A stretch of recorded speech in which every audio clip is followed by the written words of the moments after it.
Mr. President, there are no signs that Iran is ready to stop fighting. So what is the plan? Is the plan to just keep bombing until they give up? There are no signs. Why, do you know something that I don't know? Will they continue to attack our allies and You kill don't know Americans? what the dialogue is behind the scenes, that they want to meet desperately to try and end it because they're getting decimated. You don't get that when you listen to your fake station. But this guy is going. You don't know. You don't know anything. So talks. He's going to turn me into Rick Wilson. I mean, he's going to do that. It's working. I mean, because yes, they've been desperately trying to negotiate. Iran's desperately wanted out of this war every day he's had a press conference for 5 freaking months. Yeah. And he still thinks people are going to fall for that shit. Yeah, it's really, I mean, and now we're running out of weapons apparently. Yeah, that we've got that. We have that. I mean, I don't know. I'm not a military guy, but it seems like running out of weapons is a bad thing in a war. I don't know. Call me crazy. Yeah, but you look at this, it says we do not have enough to safely sustain operations. And I don't think the White House is aware of that, the officials said. This is a story about how we're out of weapons. You know, the stockpiles are diminished and there's nothing left in the cupboard. Yeah, but we've got tons of testosterone. I mean, look. Well, they're sinking. Yeah, very few people grasp how large the American military is. It's larger than the next 9 countries combined. Wrap your mind around that, and they want to increase it by about 40%. So, I mean, this is just extraordinary, and we're fighting Iran, you know, which is a huge country, but I mean, we're supposed to have the military that could take on like multiple wars at the same time. The Soviet Union, that's how we designed this thing. They can if you put troops on the ground. That's the thing. The American military can do what they're ordered to do, and they do it well, better than any military. So if you kind of bomb an idea into oblivion, the military will continue to bomb, but you can't. We've learned through many of these wars, you cannot kill an idea with bombs. You have, or when open the Strait of Hormuz by just trying to bomb them into the 14th century.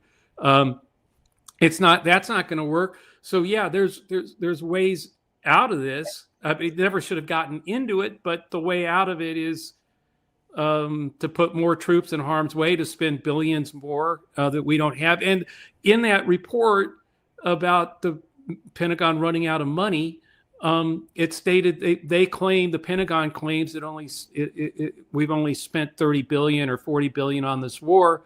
Nobody believes that. I mean, we're out of stockpiles. And then on top of that, it turns out today a report came out.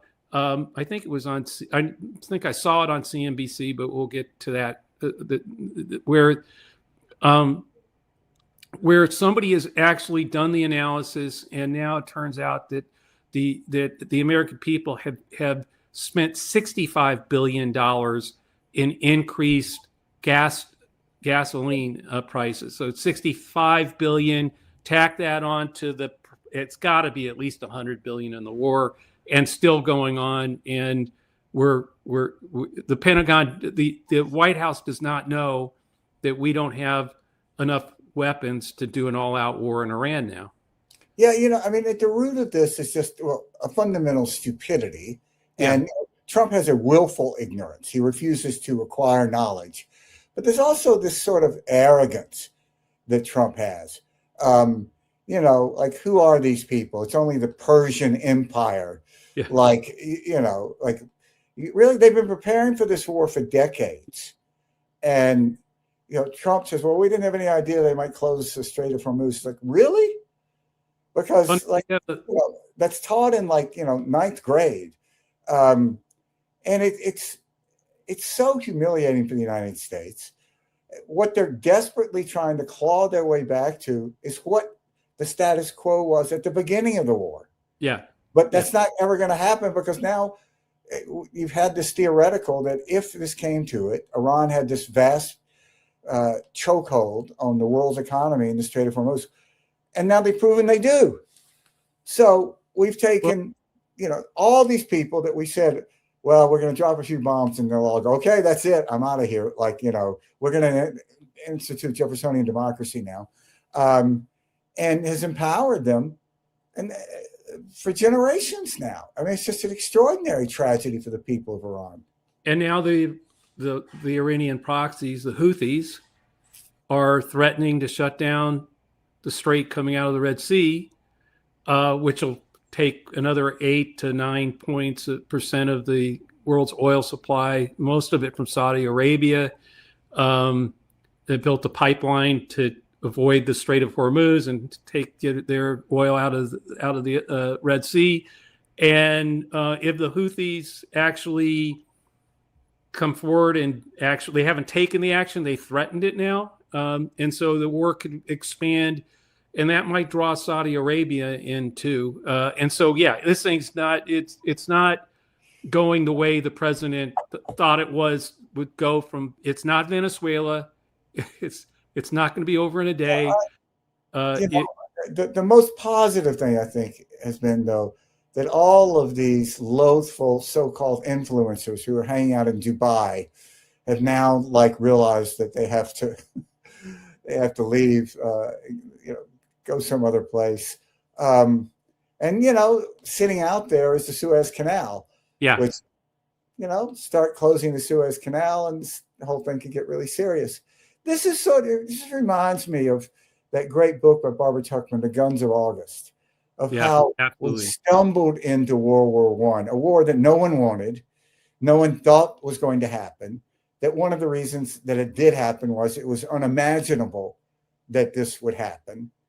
But the way that Iran has the power to impact all of these different economies, and the combined might of the Israeli and United States military can't get them to stop.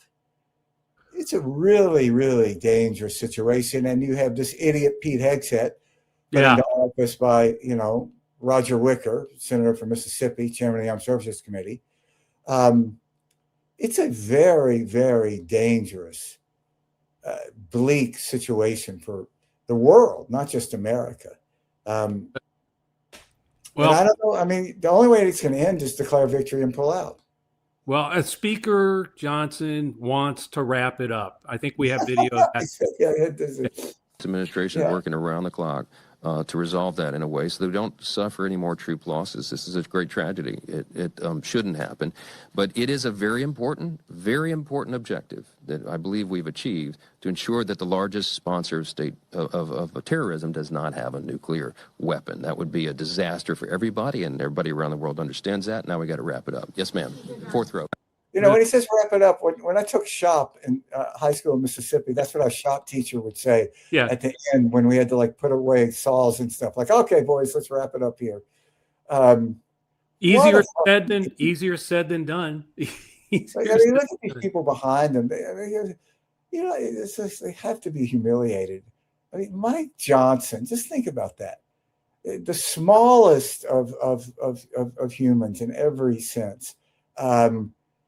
And we're going to wrap it up by Trump walking away from he's just going to pull out.